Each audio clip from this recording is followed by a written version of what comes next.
October is spooky season, and with Halloween quickly approaching, we're going to teach you some tricks on using treats to help build your dog's confidence and get them ready.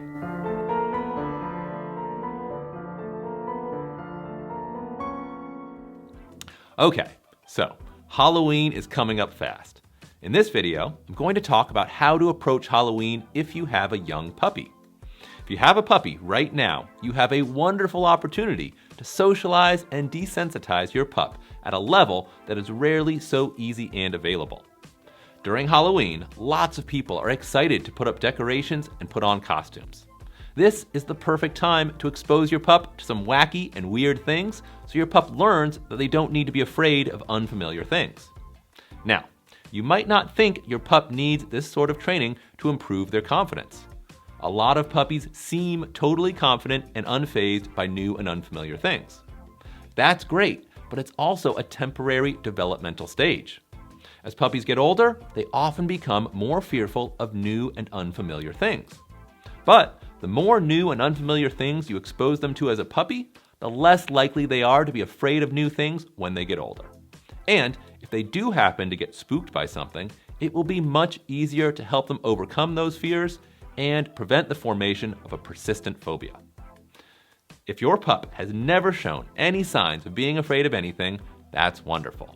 But now is the perfect time to take them out into the world and show them all the Halloween decorations you can find. Take them to a Halloween store or a big box hardware store. A lot of these stores will have very big and dramatic Halloween decorations, and some of these stores are very dog-friendly.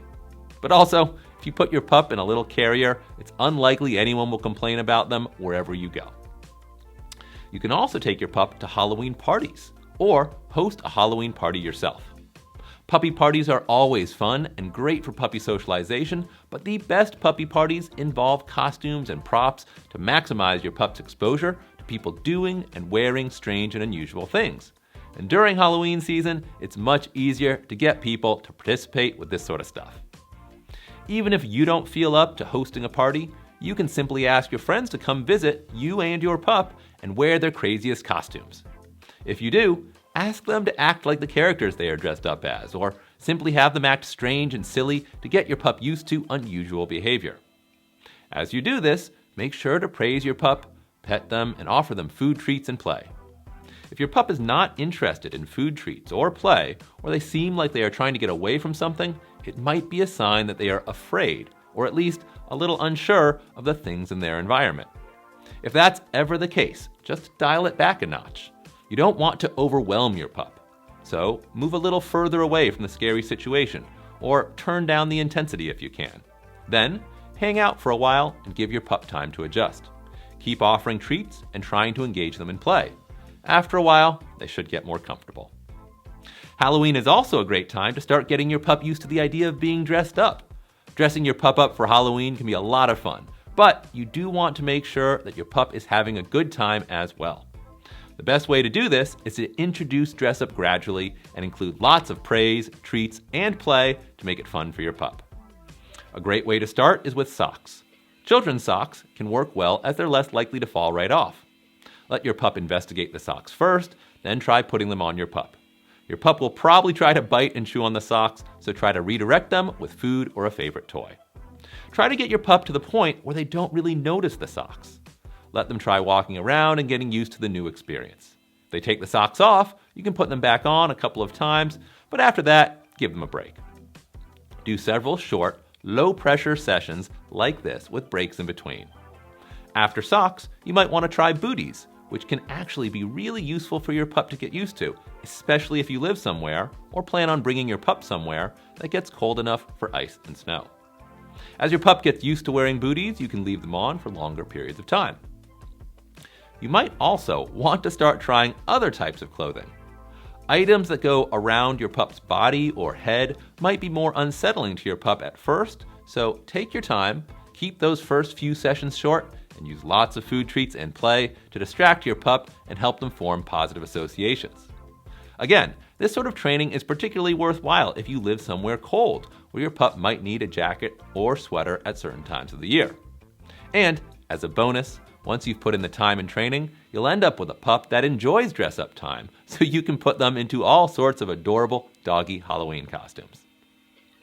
Now, when it comes to Halloween night itself, if you're expecting trick-or-treaters, you'll probably want to put your pup away in their crate with a nice food-stuffed chew toy far from the front door, maybe with some music or white noise to muffle all the exciting sounds. The excitement of a parade of unfamiliar kids coming to your front door in costumes to ask for candy is probably going to be too much to handle for most pups and their owners. That said, if you really want to let your pup see the trick-or-treaters and be part of the fun, you should definitely arrange some practice trick-or-treaters to come before Halloween. And you should have your pup on leash the entire time, maybe even set up a baby gate or an X-pen at your front door so your pup can't run out the front door. Also, you'll probably need at least 2 adults, one handling your pup and one handling the door and managing the trick-or-treaters. And if your pup seems scared or totally out of control, you should probably put them away. I've got lots more tips for you about how to do some training around trick-or-treating, but that will have to wait for another video. Okay, to review. 1. Halloween is a great time to expose a confident pup to lots of new and unfamiliar things like decorations and costumes. 2. All pups, even seemingly confident ones, will benefit from more socialization and desensitization. Don't wait until your pup becomes a fearful adolescent. 3. Pay attention to any signs your pup might be afraid, and don't overwhelm your pup with things or experiences that are too intense or overwhelming. 4. If you're going to be dressing up your dog in the future, take the time to introduce them to dress up now, while they're young. Do it gradually and use lots of treats and play to make it fun. All right, thanks for watching Dunbar Academy Quick Tips. I am Jamie Dunbar, and I hope you and your pup have a happy Halloween.